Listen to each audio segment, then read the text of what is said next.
Welcome to English Magic Stories, where history meets imagination and stories come alive in the most magical way. Today, we invite you on a breathtaking journey through time spanning over 200 years and 7 unforgettable wars that shaped the soul of America.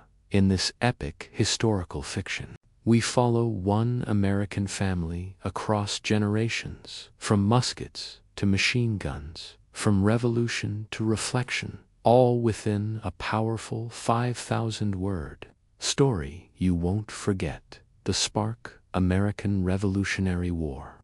1775 to 1783. The musket was heavier than Samuel Whitaker expected. He was a farmer, not a soldier, and his hands still smelled of soil as he crouched behind a stone wall in Lexington.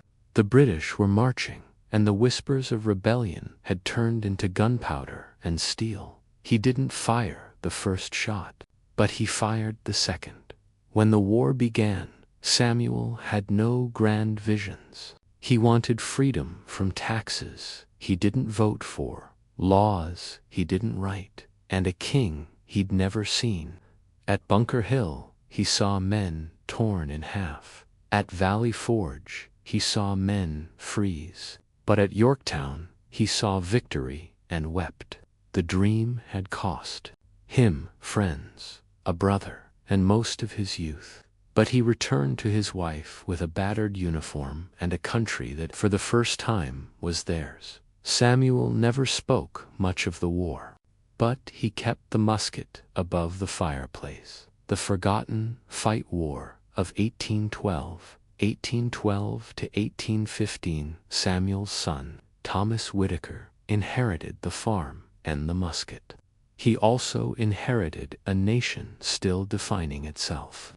In 1812, war returned, not from kings, but from old enemies who never quite let go. Thomas enlisted as a sailor on the USS Constitution. He was 20 and arrogant. The British won't know what hit them, he'd told his mother. But he was wrong. He saw D.C. burn. He lost friends. Off the coast of Nova Scotia, he wrote in his journal that war wasn't about glory, but survival. And when the Battle of New Orleans ended in victory, after the treaty had already been signed, he wondered what it was all for. Still, when he returned home, he brought with him a flag, a torn diary, and new pride in an America that had stood its ground again. The musket stayed on the wall. The diary went in the drawer. The Borderlands, Mexican-American War, 1846 to 1848. Ezekiel Whitaker, Thomas's grandson, had a hunger the farm couldn't feed. By 1846, America looked west. So did he. He joined General Scott's army and marched into Mexico. At Palo Alto, he saw cannon smoke rise like ghostly clouds. In Monterey, he walked streets where children screamed in Spanish. In Chapultepec, he bayoneted a boy barely older than himself. They called it Manifest Destiny, but it didn't feel destined. It felt like conquest. Still, when the war ended, Ezekiel returned with land documents and gold coins. The family farm expanded. America stretched from sea to sea. And the musket, now dusty, was joined by a cavalry saber his. But at night, Ezekiel often dreamt in Spanish, and in those dreams he apologized. The brothers wore American Civil War, 1861 to 1865. By 1861, the Whitakers were split. Ezekiel's son, Andrew Whitaker, joined the Union Army. His cousin, Caleb, rode for the Confederacy. They grew up fishing together. Now they hunted each other at Antietam. Andrew saw a field so red it looked like Mars. At Gettysburg, he lost 2 fingers and found a photo of a Confederate child in a dead man's pocket. When Lincoln spoke at Gettysburg, Andrew listened, bloodied and bandaged, from a stretcher. A new birth of freedom, Lincoln said. Andrew didn't cheer. He just stared at Appomattox. He shook a rebel's hand and wondered if it was Caleb. When he returned home, he couldn't look at the musket. He buried the saber. He named his son Grant. The world trembles. World War I, 1917 to 1918. Grant Whittaker didn't want to fight in Europe. "It's not our war," he told his wife. But in 1917, the draft arrived with a train ticket and a uniform. In the trenches of France, he learned that war had changed. No glory, just mud, gas, rats, screams that never stopped. He wrote letters home. "I saw a man drown in dirt today. It was quiet after." At the moon, Grant ran through gunfire and survived when others didn't. He came home with medals and lungs, scarred by gas. He never used his right arm properly again. He taught his sons to read, to plant, and to pray, but never to enlist. "Let the musket rust," he said. The firestorm. World War II, 1941 to 1945.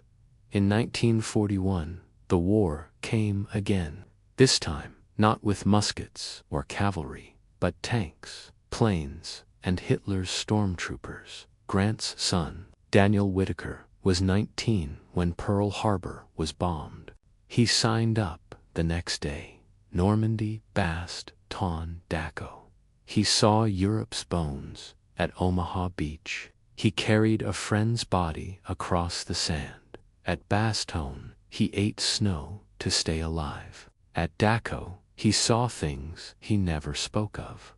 When the war ended, he came home with silence. He got married, worked in a factory, and locked the uniform away. But he taught his daughter Rachel about the Holocaust.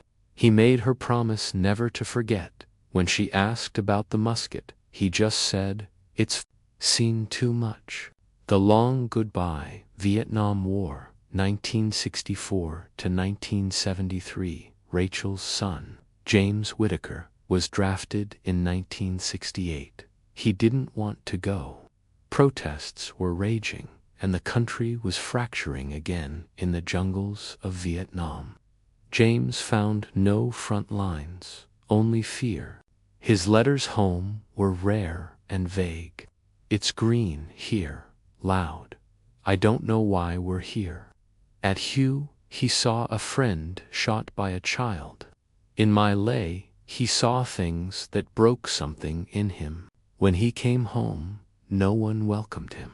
The musket still hung on the wall. He stared at it for hours. Then he took it down, wrapped it in cloth, and buried it in the woods behind the house. James never had children. Epilogue echoes in 2025. A young woman named Mia Whittaker walks through her family's land in Massachusetts. She's studying history at college. She's read the letters, found the diary, cleaned the saber, and recovered the musket her uncle buried. She's never fought in a war, but she knows her family did. She sits beneath a tree and writes in her journal, 7 wars, 7 generations. They bled for something. Sometimes freedom, sometimes confusion, but always believing they were part of something larger.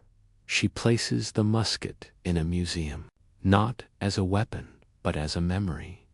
If this journey moved you, taught you something new, or simply held your heart for a while, don't forget to like, share, and subscribe to English Magic Stories. Thank you for watching, and we'll see you in the next story, where history and magic meet again.